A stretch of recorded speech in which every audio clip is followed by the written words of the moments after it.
Olá, seja bem-vindo. Meu nome é Maélia Lomônaco, eu sou advogada no Brasil e em Portugal, com atuação em direito de imigração. E nesse vídeo de hoje a gente vai falar sobre os requisitos e o trâmite para o visto de nômade digital, também conhecido como visto D8. Vamos lá?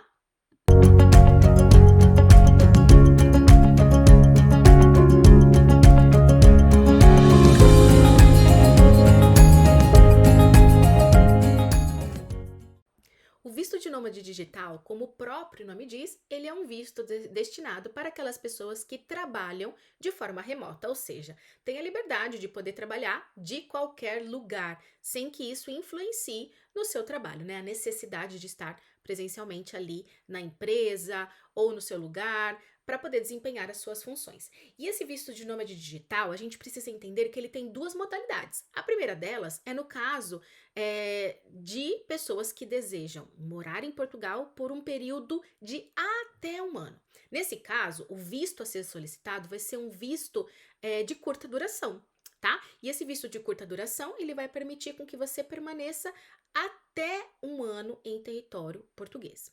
Outra coisa é quando a gente fala do visto de longa duração, que é um visto de residência. Então, se o seu objetivo é vir para Portugal para morar, para permanecer aqui, é então aconselhável o visto de residência, que é o que vai permitir com que você permaneça por uma duração, por um tempo maior que um ano e, consequentemente, tenha a sua autorização de residência aqui em Portugal. Esse visto de nômade digital, ele pode ser solicitado tanto para as pessoas que trabalham de forma subordinada, ou seja, a pessoa é empregada em uma empresa, em uma instituição e exerce seu trabalho de forma remota. Pronto, a pessoa pode solicitar o visto de nômade. E nesse caso, precisa, dentre os documentos necessários, vai ser o contrato de trabalho, né, ou a declaração do empregador, para comprovar a relação de emprego e que efetivamente as funções desempenhadas podem ser feitas de forma remota. E atenção, a empresa empregadora, ela não pode ser uma empresa portuguesa, óbvio, né? Precisa ser uma empresa de outro país, para você poder exercer então de forma remota e poder residir em Portugal. Por outro lado, o visto de nômade digital ele também pode ser aplicado, pode ser solicitado por profissionais independentes, aqueles que possuem a sua própria empresa ou prestam serviços para outras empresas, né, para outras pessoas. E nesse caso precisa juntar a documentação necessária. Então, um contrato de sociedade ou um contrato que comprova a abertura da empresa no seu nome, a manutenção da empresa no seu nome, ou contratos de prestação de serviço, caso você preste serviço para uma empresa ou outras empresas ou outras pessoas e assim por diante. Ou seja, documentos que comprovam que você desempenha uma atividade profissional de forma remota e também de forma estável. Dentre os requisitos ou a documentação necessária para a gente apresentar no consulado para solicitar esse visto de nômade digital, são aqui os principais, né?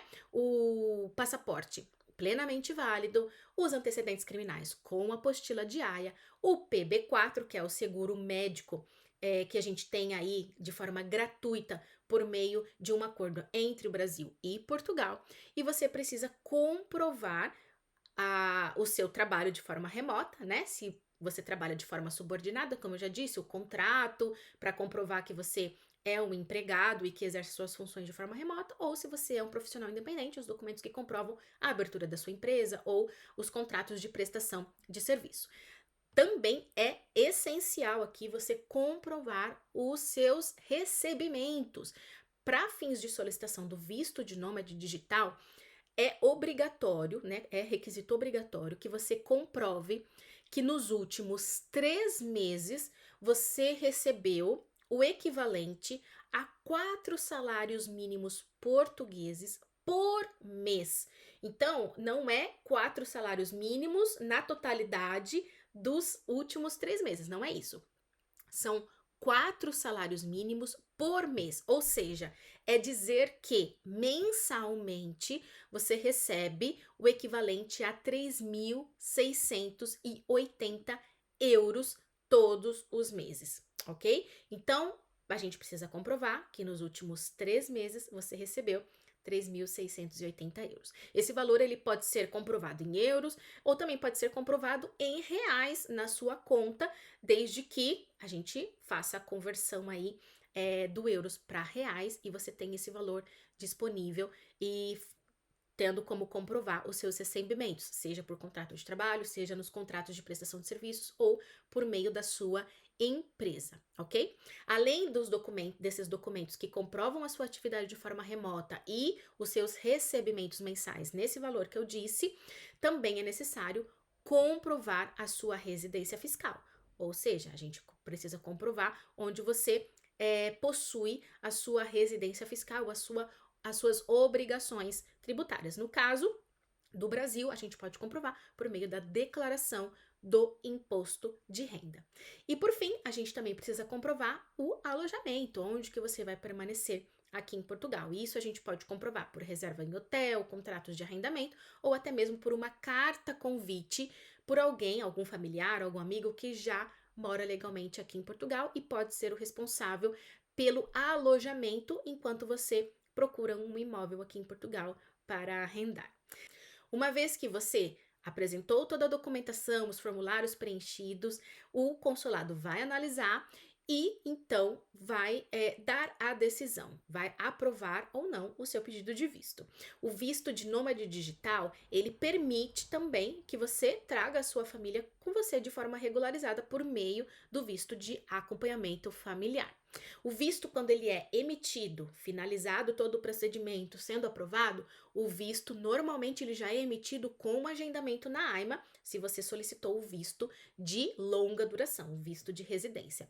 E é nesse agendamento na AIMA que você vai apresentar a documentação de forma presencial, a documentação atualizada para você tirar fotos, as impressões digitais e obter o seu cartão de residência, ok? Se, na pior das hipóteses, o seu visto for emitido pelo consulado sem o agendamento na AIMA, não precisa se desesperar, porque a AIMA tem um portal online onde a gente pode fazer a solicitação do agendamento nos casos dos vistos emitidos sem agendamento pelo consulado. Se você gostou desse vídeo, já curte aqui. Se você ficou com alguma dúvida, pode deixar nos comentários. Ou se você quer falar comigo ou com o nosso escritório, aqui na descrição do vídeo tem o nosso site, o e-mail e também o WhatsApp do escritório para contato. Muito obrigada e até a próxima. Tchau, tchau!